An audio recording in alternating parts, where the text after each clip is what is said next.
तुम लोगों ने सुना है या हम लोग देखते हैं कि किताबों में भी ये है कि राहुल खेल रहा है और पायल खाना बना रही है, बर्तन धो रही है। मैं Anju Verma, founder and CEO Buland Udaan Haryana. मैं Nikesh Vijaylikar, member of youth Biradari Bharat, Nagpur, Maharashtra. मैं Sarfaraz Ahmed, chairman Hashmi welfare foundation, Jammu Kashmir, Poonch.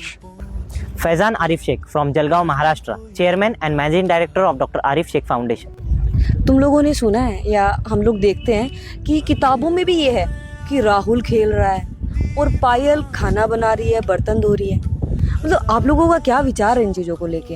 यार मैं जहाँ तक कि देख रहा हूँ ना, हमारे कंट्री में महिलाओं को शिक्षा के ऊपर से बहुत दबाया जाता है। लड़कियों को शिक्षा लेना चाहती है, कई बेटियाँ पढ़ना चाहती है, बट उन्हें पढ़ाया नहीं जा रहा। तो ये चीज़ें हमारे देश में आम होती जा रही है। तो इस शिक्षा पे कैसे काम किया जाए ताकि हर बच्चे, हर गरीब बच्चे को शिक्षा मिल सके।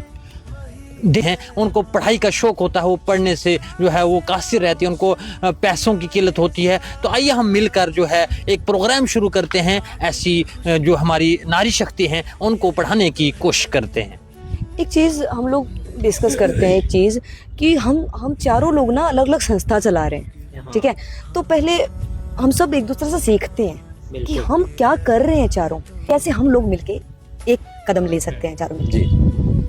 जी, मैं यूथ बिरादरी भारत से आता हूँ, जहाँ ये नेशनल लेवल ऑर्गेनाइजेशन है, जहाँ हम यूथ लीडरशिप पे काम करते हैं। कुछ रेसिडेंशियल कैंप्स लेते हैं यूथ के लिए, कुछ कॉम्पिटिशन्स लेते हैं, जैसे युवा भूषण होता है, जो हम इंटरव्यू, ग्रुप डिस्कशन और लास्ट फाइनल राउंड हम लेते हैं। ऐसा कुछ तरीका होता है हमारा। मॉक पार्लियामेंट्स होता है, जहाँ पे हम सब अलग अलग स्टेट से, अलग अलग सिटी से अपनी बातें रखते हैं, अपना बिल प्रेजेंट करते हैं, ताकि इस देश में वो भी एक बार खुद को MP और MLA की तरह रिप्रेजेंट कर सकते हैं, उनकी सिटी को प्रेजेंट करते हैं। ऐसी कुछ इनोवेटिव प्रोग्राम्स हम लोग करते हैं।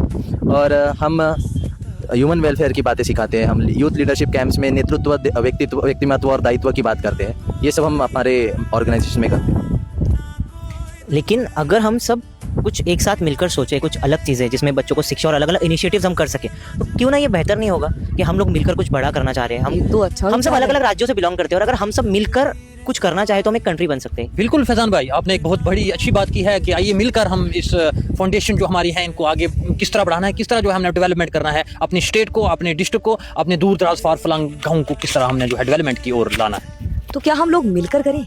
बिल्कुल। सबसे बड़ी बात तो यही रहेगी, हम मिलकर एक अगर आए और इन चीज़ों पर काम करें तो हम कुछ बड़ा कर सकते हैं और कंट्री लेवल पे काम कर सकते हैं, क्योंकि हम सब अलग अलग राज्यों से हैं और ये सारे राज्य मिलकर एक भारत बनता है, एक देश बनता है। देखिएगा, अगर हम मिलकर करते हैं तो एजुकेशन और हेल्थ पे जो हमारी अहम ज़रूरियात है हमारे देश में और हमारी अलग अलग रियासतों में जो है हमारे एजुकेशन और हेल्थ की जो है बहुत ही परेशानियों का सामना करना पड़ता है लोगों को। तो आइए मिलकर करते हैं उस पर काम और विचार करते हैं इसके बारे में। जय हिंद, जय भारत।